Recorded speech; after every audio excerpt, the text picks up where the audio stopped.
의미가 무엇입니까? 예수 그리스도께서 성찬을 제정하신 것은 우리 영혼이 그분의 실제적인 삶과 피와의 연합을 통해서 영생에 대한 소망 가운데서 양육을 받게 된다는 사실을 우리에게 확신시켜 주시기 위함이었습니다.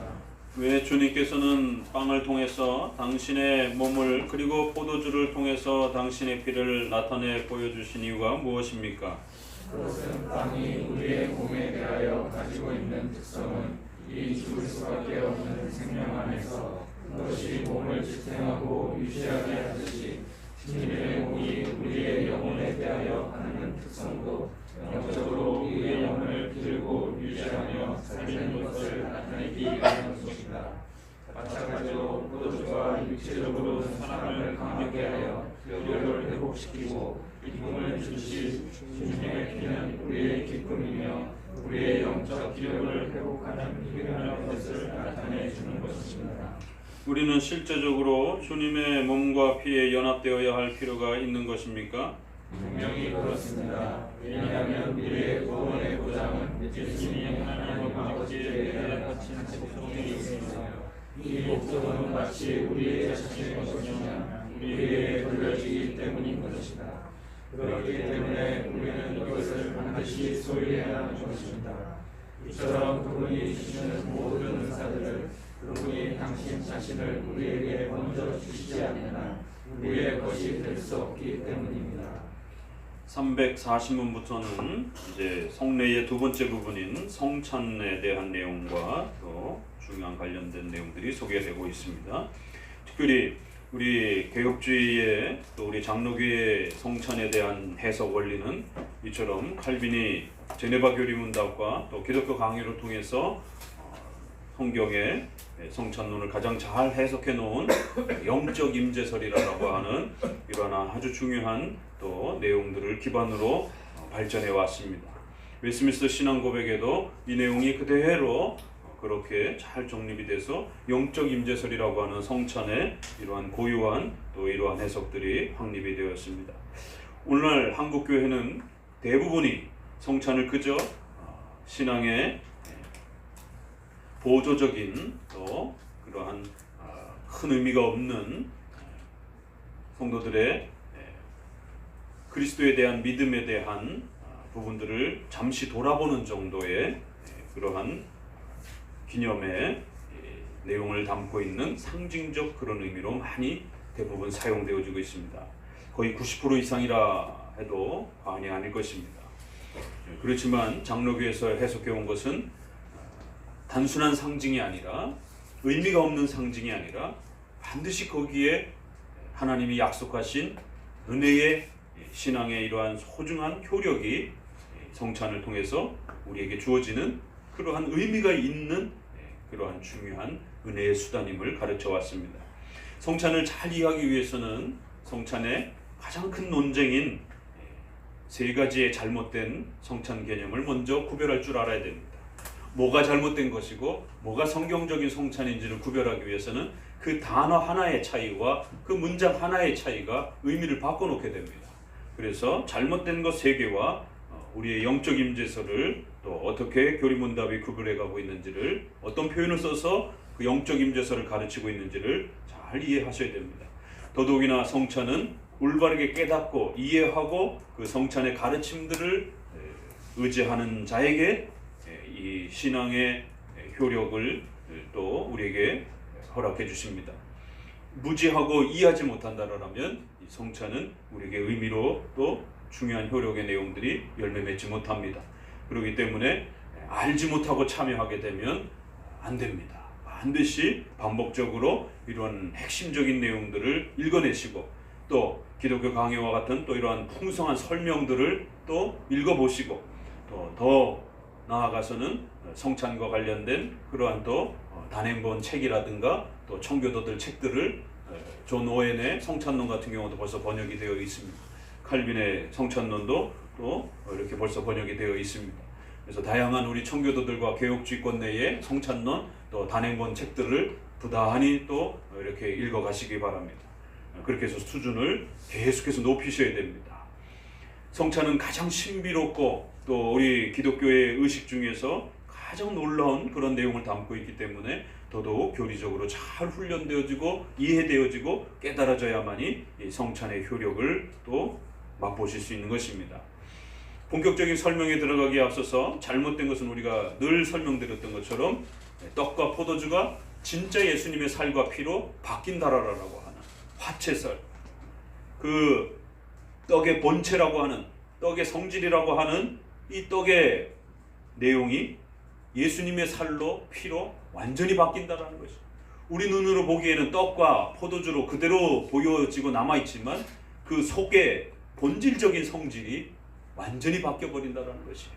그래서 눈으로는 떡처럼 보이지만 진짜로는 예수님의 살과 피라는 것이에요. 그래서 그 본체가 바뀐다. 그래서 화채설.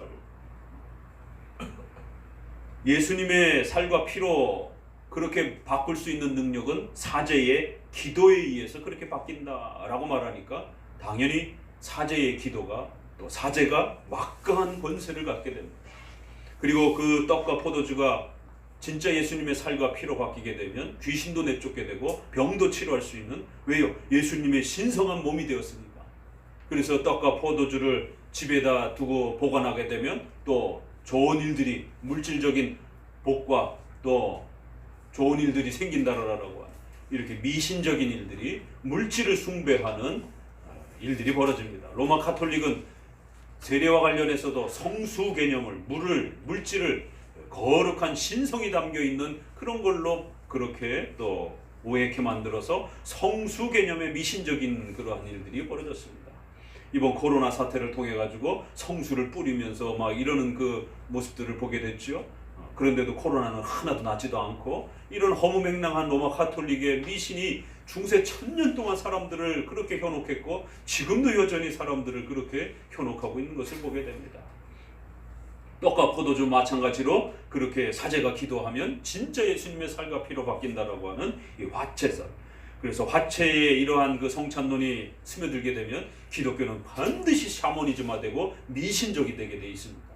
가뜩이나 인간은 종교성이 있기 때문에 조금만 공포와 이러한 코로나와 같은 질병과 전쟁과 이런 위험한 일들이 찾아오게 되면 인간은 본능적으로 샤머니즘과 미신적인 그런 행동들을 하게 되고 그런 것들을 의지하고 싶어 합니다. 그럴 때 교회가 부패해서 이런 물질을 성도들에게 자꾸만 이렇게 미신화시키고 그 물질을 소유함으로 인해서 마치 귀신이 물러나가고 병이 치료되어져 가는 것처럼, 그리고는 그 물질에 엄청난 돈을 매겨서 그렇게 성도들에게 사고 파는 행위를 하게 되면 성도들의 삶 전체가 망가집니다. 교회는 부패하게 되어 있습니다. 루터파는 로마 카톨릭의 이러한 부패들을 개혁하기 위해서 루터로부터 시작이 됐습니다. 그러나 구원에 대한 가르침은 이신칭의는 잘 극복해냈지만 이 성찬에 대한 부분들은 충분히 개혁해내지는 못했어요. 그래서 로마 카톨릭 비슷한 형태의 그러한 모습으로 여전히 남아 있습니다.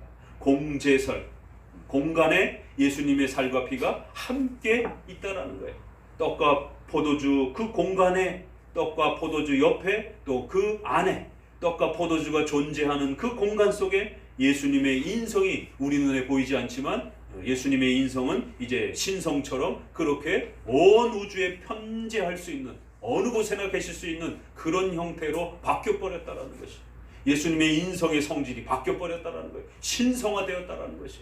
그래서 우리 눈에 보이진 않지만 떡 안에, 떡 옆에, 그래서 떡을 먹는 순간 우리는 예수님이 실제로 우리 입을 통해서, 우리의 위장을 통해서 그렇게 우리 몸속으로 들어오는 것처럼, 결국 진짜 예수님의 살과 피를 먹는 것이나 신성화되어서 그 인성이 떡 옆에 있어서 같이 우리 입으로 들어오는 거나 인성을 진짜로 먹는다라고 하는 이러한 회개망측한 가르침은 결국 동일한 것입니다. 그래서 그리스도의 인성을 파괴하고 또 마치 우리가 식인종이 된 것처럼 이렇게 성찬을 망가뜨리는 이러한 방식에 있어서는 화채설이나 공제설이나 동일한 그런 오류를 담고 있는 것입니다. 그러다 보니까 극단적으로 어떻게 우리가 식인종이냐, 어떻게 우리가 인성을 씹어먹을 수가 있느냐, 이건 말도 안 된다. 그래서 성찬의 이러한 부분들을 수단으로서, 은혜의 수단으로서 이러한 의미들을 다 없애버리고 그저 성찬은 있어도 그만 없어도 그만, 그저 옛 추억을 생각하는 것처럼 예수님이 우리를 위하여 십자가에 못 박히신 그 2000년 전에 그런 십자가의 사건을 회상하고 그저 마음속으로 이렇게 추억하고 또 우리가 잊어먹지 않도록 되돌아보는 그런 하나의 상징적인 그러한 기념일 뿐이지 어떠한 효력도 우리에게 줄 수 없는 것이다. 그렇게 해서 제세례파는 상징적 의미로 극단적으로 효력의 수단을 없애버리고 성찬은 그렇게 미신적으로 사용하면 안 된다라고 로마 가톨릭의 성찬을 비판하다가 성찬의 효력과 성찬의 소중한 의미까지 다 없애버렸습니다. 그래서 교회 안에서 성찬을 없애버리는 이런 일들이 벌어져 버렸습니다. 더더구나 개혁파권에서 쯔빙글리조차도 이 성찬에 대한 충분한 이해의 부분들이 따라붙질 못해서 결국 로마 카톨릭과 루터파의 이러한 지나친 인성을 진짜로 먹는 것 같은 이러한 잘못된 오해의 거부를 나타내면서 제세례파처럼 상징적인 그런 의미를 고집했습니다. 그래서 상징론에는 제세례파와 쯔빙글리가 그렇게 또 있음을 기억하셔야 됩니다. 한국의 교회들은 결국 성찬론에 있어서 로마 카톨릭처럼 행하지는 않는다 할지라도 만약에 로마 카톨릭처럼 행했다라면 성찬을 매주 해야 되고 여러 번 반복해야 되고 왜요? 성찬은 그 신앙을 유지하는 데 있어서 아주 중요한 본질적 수단이 되니까. 그러나 한국은 성찬을 많이 사용하지 않습니다. 거의 사용하지 않습니다. 1년에 2번도 그저 할까 말까 합니다. 성도들 스스로도 1년에 2번 있는 것조차도 바쁘다는 핑계로 참여하지도 않습니다. 그러니까 성찬이 아무런 의미가 없어요. 그렇게 되면 제세례파와 쯔빙글리가 주장했던 성찬은 아무런 의미가 없는 거다. 참여 하나하나 별 우리 신앙에 중요한 게 아니다라고 가르쳤던 제세례파와 쯔빙글리의 상징론에 서 있는 것입니다. 그렇기 때문에 우리 장로교는 그러면 성찬을 어떻게 취급했는가? 한편으로는 은혜의 수단, 도구. 그래서 하나님이 정해주신 수단이기 때문에 바르게 성경적으로만 사용하게 되면 성도들이 이 성찬을 잘 참여하고 사용할 때에 엄청난 효력이 우리에게 하나님의 은혜의 성령 충만한 그러한 은혜들이 우리에게 주어진다는 거예요. 하나님의 은혜를 더욱 가득 누리고 싶습니까? 그러면 성찬에 참여하셔야 되는 것이에요. 여러분의 영혼이 메말라가고 여러분의 영혼이 힘을 잃는 것처럼 느껴져서 하나님의 은혜를 갈급해야 합니까? 그러면 반드시 성찬을 사용하셔야 됩니다. 성찬은 은혜의 수단, 도구로 사용하도록 우리에게 주신 겁니다. 그렇기 때문에 반드시 효력이 있는 것이에요. 수단이라는 의미와 효력이라고 하는 것을 꼭 기억하셔야 되는 것이에요. 그렇기 때문에 영적 임재설이라고 하는 이러한 형태로 그리스도의 인성을 바르게 해석해 준 겁니다. 그리스도의 인성을 직접 우리가 씹어 먹는다고 하게 되면 우리는 식인종이 됩니다. 그래서 예수님의 인성이 떡과 포도주에 그렇게 동시적으로 담긴다든가 바뀐다든가 그래서 진짜로 인성을 씹어먹는 것처럼 이렇게 말하면 큰일 나는 겁니다. 그래서 반드시 떡과 포도주는 그 도구는 그 요소는 상징이라는 것을 우리는 분명히 고집하셔야 됩니다. 떡과 포도주의 그 도구 요소들은 분명히 상징입니다. 그걸 물질의 그리스도의 인성이 담긴처럼 신성화된 것처럼 이렇게 되면 미신화되고 샤머니즘화되게 됩니다. 병자에게 그 떡과 포도주를 갖다 주고 만지면 기적이 일어나는 것처럼 이런 미신들이 반드시 일어나게 됩니다. 그래서 우리는 떡과 포도주라고 하는 도구, 요소는 반드시 상징적 의미로 사용한다는 것을 기억하셔야 됩니다. 그렇지만 그 성찬에 실제적으로 예수 그리스도께서 우리를 만나 주신다는 것입니다. 이건 또 분명히 참으로 실제적으로 그 예수 그리스도와 우리가 그 성찬에서 더욱 연합하게 되고 하나 되어지는 놀라운 효력이 있다는 것이. 이 두 가지를 구별할 줄 알아야 돼요. 떡과 포도주는 분명히 상징적 요소라는 것. 그러나 그 성찬의 효력조차 상징이라고 얘기하면 안 되는 겁니다. 성찬에는 진짜 실제로 참으로 예수 그리스도와 하나 되고 연합하고 예수 그리스도와 만나는 놀라운 효력이 발생된다는 거예요. 어떻게 해요? 믿음으로. 어떻게 해요? 성령의 도우심으로. 어떻게 해요? 그리스도의 신비로운 그러한 신성과 인성의 그 연합을 통해서. 그래서 성찬을 이해하기 위해서는 예수 그리스도의 신성과 인성이 어떻게 계시는지에 대한 이성 1인격에 대한 이해도 있어야 되고, 또 성령 하나님께서 이 성찬 속에서 우리를 어떻게 도와주시는지에 대한 성령 하나님의 역사에 대한 올바른 또 그러한 신론에 대한 이해가 있어야 되고요. 또 믿음으로 참여하는 거기 때문에 반드시 구원에 대한 우리 성도들의 믿음에 대한 올바른 이해가 있어야 되고요. 그 믿음은 성찬은 반드시 성경이 제정하고 약속한 대로 그 말씀의 규칙을 따라서 참여해야 되는 거예요. 그래서 올바른 성경론에 대한 이해도 있어야 됩니다. 그리고 그것은 사적으로 혼자 행하는 게 아닙니다. 반드시 공적으로 하나님이 세워주신 유형 교회의 질서를 따라서 참여하셔야 되는 것입니다. 교회론에 대한 이해가 있어야 됩니다. 성찬은 어때요? 우리 7대 교리 전체가 아우러져야 되는 겁니다. 그래서 성찬은 여러분의 신앙의 꽃이라고도 표현할 수 있는 것이에요. 이 전체 7대 교리 전체를 잘 유기적으로 조화롭게 잘 이해하심이 깊어질수록 성찬을 더 풍성하게 맛보게 되는 것입니다. 자, 잘못된 것에게 올바른 영적 임재사. 그래서 이제 우리가 믿음으로 하나님의 말씀이 가르쳐준 바를 따라서 성령 하나님의 도우심 아래에서 예수 그리스도의 신성과 인성에 연합하는 이 신비로운 이러한 연합을 영적 임재설이다, 이렇게 표현하는 거예요. 영적 임재설 안에는 말씀이 제정해 준 대로 믿음으로 성령의 도우심으로 예수 그리스도의 신성과 인성의 신비로운 연합을 우리가 가지게 되는 것입니다. 이 네 가지를 잘 고백하고 의지하면서 참여하는 것을 우리가 영적 임재설이다, 이렇게 표현을 합니다. 자, 그러면 340문부터 어떤 단어가 아주 중요한 단어로 이제 가르쳐가는가 봅시다. 성찬의 의미는 무엇입니까? 성찬을 제정하신 것은 예수님이 성찬을 제정하셨다라는 거예요. 그래서 구약에는 유월절이었지만 이제 예수님께서 성찬으로 바꿔주셨다라는 거예요. 우리 영혼이 그분의 실제적인 살과 피와의 연합을 통해서 예수님의 살과 피와 예수님의 몸과 실제적인 연합이 이루어진다. 실제적이라는 단어, 연합이라는 단어, 아주 중요한 단어가 나옵니다. 영생에 대한 소망 가운데 우리가 양육을 받게 된다는 사실을 우리에게 가르쳐 줍니다.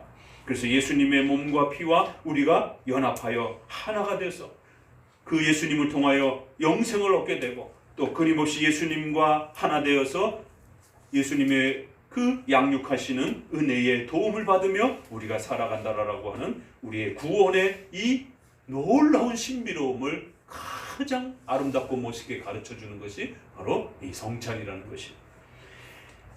왜 주님께서 빵을 통해서 당신의 몸을 그리고 포도주를 통해서 가르쳐주는 이유가 뭡니까? 우리가 연약하기 때문에 예수 그리스도와 보이지 않는 예수 그리스도와 우리가 하나 되고 연합했다라는 것을 비유적으로 가르쳐주는 거예요. 상징적으로 가르쳐주는 것이. 그래서 밥이라고 번역할 수도 있고, 서양 사람들은 빵이 주식이니까 빵으로 이렇게 또 번역할 수도 있는 겁니다. 그래서 이렇게 밥이 우리 몸에 주식이 되어 우리 몸을 지탱해 주는 것처럼 예수님의 몸이 우리의 영혼을 기르고 유지하고 살리는 것입니다. 어떤 단어가 반복됐죠? 기르고 유지하고 살리는, 그것을 우리에게 가르친다는 거예요. 포도주도 역시 중요한 우리 몸의 음료인 것처럼, 물이 음료인 것처럼 포도주가 또 우리의 기쁨이요, 예수 그리스도의 피가 우리의 기쁨이며 우리의 영적 기력을 회복시켜주는 겁니다.